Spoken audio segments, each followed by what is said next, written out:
Je suis Telebo Kanga Atchenkwasi. Je suis entrepreneur social dans le domaine de l'éducation environnementale. J'ai créé la start-up Green Skill Africa, qui est une start-up qui fait de l'éducation relative à l'environnement et au développement durable.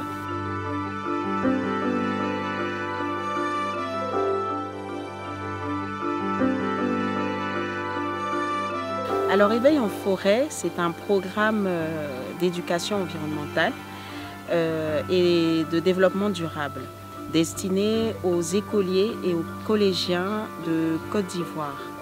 Alors, il s'agit d'ateliers pédagogiques que l'on fait en nature ou à l'école.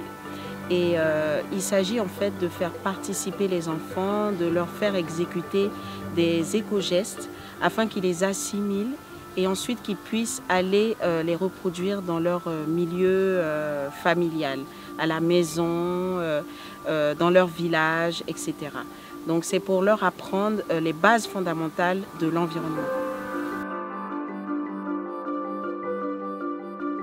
L'idée m'est venue en fait parce qu'en Côte d'Ivoire, la plupart des enfants vivent en ville ou alors même s'ils vivent en campagne, ils vivent dans un milieu dégradé.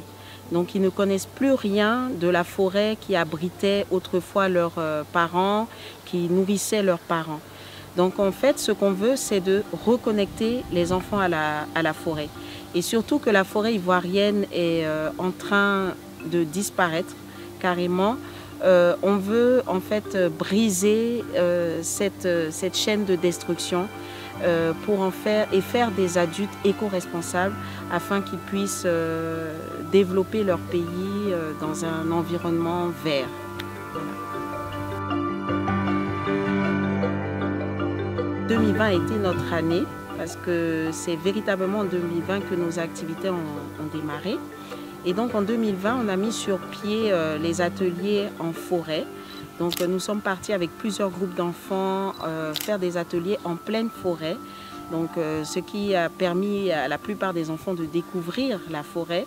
On a l'impression que c'est un environnement lugubre où il se passe, où il y a des monstres, etc. Pas du tout. En fait, c'est un environnement vraiment merveilleux et c'est ce qu'on tenait à faire découvrir aux enfants.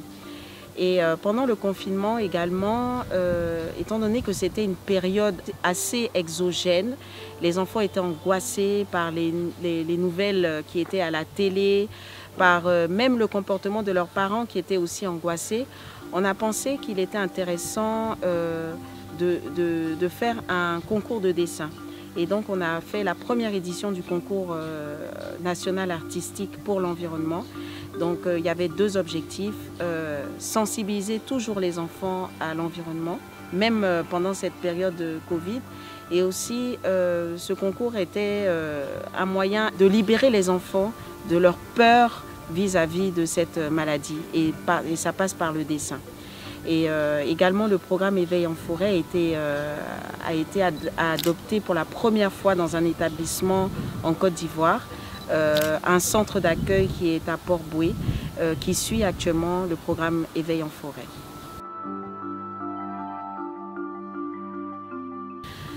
La Côte d'Ivoire est un pays forestier à la base. D'ailleurs, sur notre drapeau national, le vert représente les forêts luxuriantes du sud du pays. Donc la forêt, c'est dans notre ADN. On est un pays d'agriculteurs et l'agriculteur connaît l'importance de la préservation de l'environnement. Donc ils sont très attachés à cela. Et aussi, quand on voit les campagnes de sensibilisation que met en place le gouvernement, on voit l'intérêt, on voit vraiment l'amour que la population ivoirienne met dans la réussite de ces campagnes-là. Et donc on voit que les Ivoiriens sont attachés à la forêt. Ils aiment être en milieu naturel, ils aiment se détendre en milieu naturel. Il faudrait peut-être plus d'infrastructures écotouristiques pour leur permettre de passer plus de temps dans la forêt.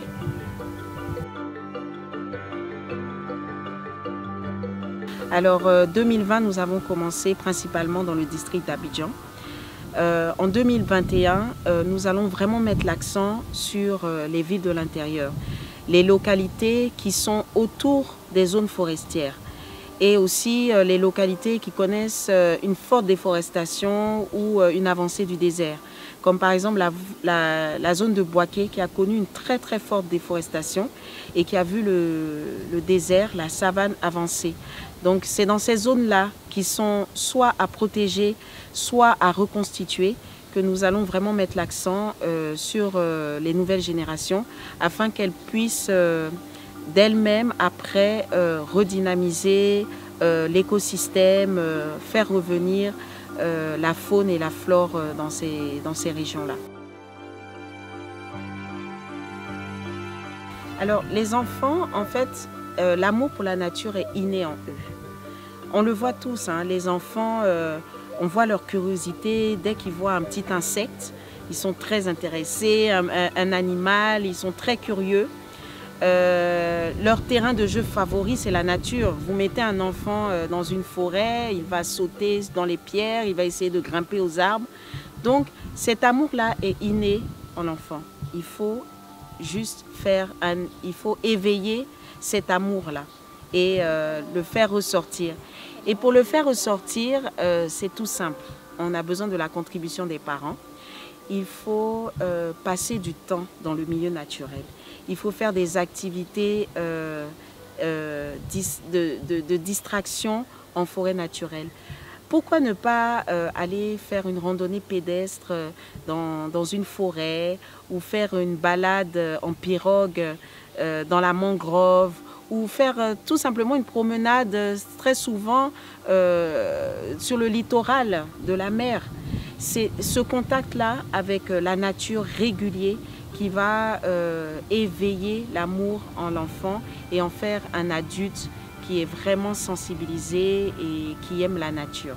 Donc il faut aller très souvent, c'est le meilleur conseil que je peux vous donner, aller très souvent en milieu naturel.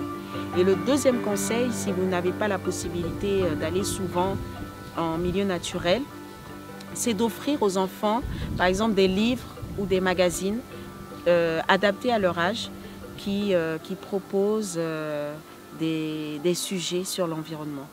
Et voilà, ça va éveiller leur curiosité, éveiller leur imagination. Et peut-être que ce sont les enfants qui vont vous pousser à aller en milieu naturel finalement. Alors à la maison, ce qu'on peut faire par exemple, c'est de leur apprendre des éco-gestes. C'est-à-dire par exemple, essayer de leur donner de bonnes habitudes. Par exemple, ne pas gaspiller l'eau. Leur apprendre que l'eau est une denrée très précieuse, qu'il ne faut pas laisser dans la douche l'eau couler, par exemple. Ou alors, il faut leur apprendre le tri. Ce n'est pas encore très naturel ici en Côte d'Ivoire, mais pourquoi ne pas les initier au tri de déchets, leur apprendre à trier le verre d'un côté, le papier d'un autre côté, les déchets plastiques d'un autre côté et faire des collectes. Aujourd'hui, il y a des sociétés qui collectent ces déchets ménagers, le plastique, le carton, le verre et leur apprendre que c'est possible de recycler.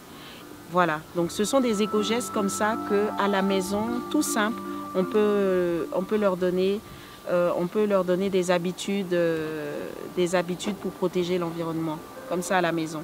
On n'a pas besoin forcément d'être en milieu naturel.